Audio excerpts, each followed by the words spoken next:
You can buy SpaceX in Canada right now by searching SPCX.TO in your brokerage account on the Toronto Stock Exchange. This is called a Canadian Depositary Receipt, or CDR. A CDR is a Canadian version of a foreign stock, like this one issued by CIBC. If you buy the US shares, you typically need to convert your Canadian dollars into US dollars. And depending on your brokerage, that conversion comes at a cost, anywhere from 0.5 all the way up to 2% sometimes for that one-time currency conversion expense.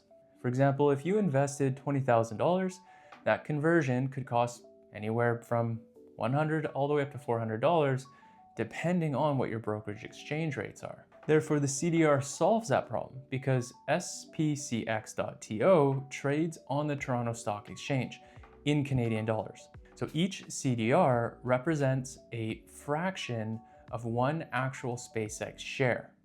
And that fraction adjusts over time to keep the value aligned with the underlying stock price. That means you can invest using Canadian dollars already sitting inside of your tax-free savings, your RSP, or non-registered investment account without worrying about the exchange currencies first, and then again later when you want to sell it to use your Canadian dollars in Canada. There's one more important piece. These CDRs are currency hedged.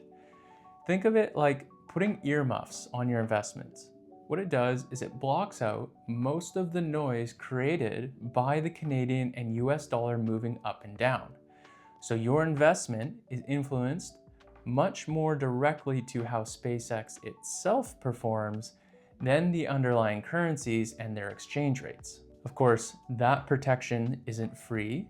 It's built into the product itself at an estimated cost of about 0.6% per year. So using that same $20,000 example, that's roughly $120 per year in ongoing costs. Therefore, a question you could ask yourself might be, would you rather pay the upfront currency exchange cost to own the US shares directly, and each time you want to sell and convert the USD back into Canadian, or avoid converting the currency altogether but pay a relatively small ongoing hedging cost for the convenience and simplicity to just be able to sell and buy as desired? Neither answer is universally right.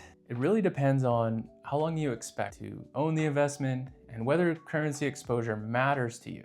If you're planning to hold SpaceX for a very long time, buying the US shares directly may work out to be cheaper, but you have a few extra considerations or complexities that you need to add into your decision-making process each time. Whereas if you value simplicity, you want to invest directly in Canadian dollars, or you simply don't want to have to think about the foreign exchange rates every single time, the CDRs can be an excellent solution for you. So to buy it, simply open up your brokerage account, search SPCX.TO, review the details, and place your order, just like you would any other TSX listed stock. And that's how Canadian investors are gaining exposure to SpaceX today in Canadian dollars. Now that we know how to gain exposure to SpaceX, the next question that naturally follows becomes even more important. And that question is, how much of your portfolio should actually be invested in it? Building wealth is all about converting your fiat currencies into hard assets and about putting them in the right proportion to balance the short-term volatility relative to your goals and intent across time. That's where our core and explore philosophy comes in. It's the framework that we can use to balance growing your long-term financial machine with opportunities that come up like SpaceX. If you want to learn our thought process around determining what belongs in the core portfolio, what belongs in the exploratory portfolio, and how much for your specific situation, check out this video here where I go through the thought process on how best to set it up for your specific situation.